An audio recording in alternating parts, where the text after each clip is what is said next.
I think probably some of the biggest changes around the domestic violence field and the work and the advocacy is that we aren't really, while we're fighting an uphill battle as far as ending violence against women, I think one of the things that's happened that's been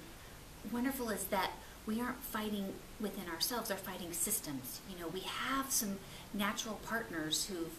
who have stepped up to the plate. For example, law enforcement has become really an ally, when back in the 50s, when domestic violence was sort of just,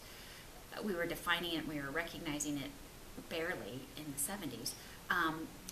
They used to just,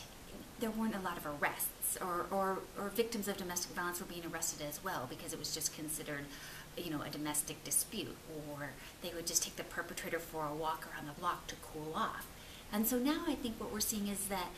law enforcement has really seen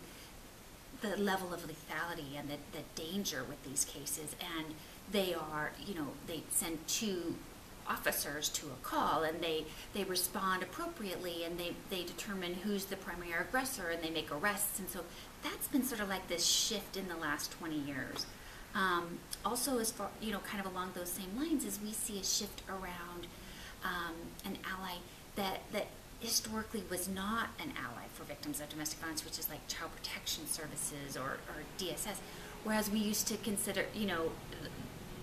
historically it was always felt that they were just going to remove the children and blame the mom and consider her,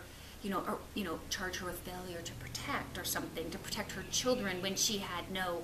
opportunity to do that. And now we see them saying, okay, how can we help you? How can we support you? And we actually have a staff person who's housed at CPS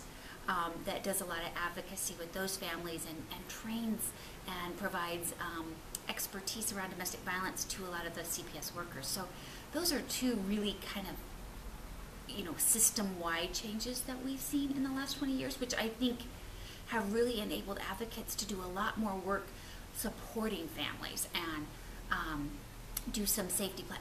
free up some time to do safety planning and really advocate for individual victims, instead of working within these systems where you just felt like you're hitting your head against the wall.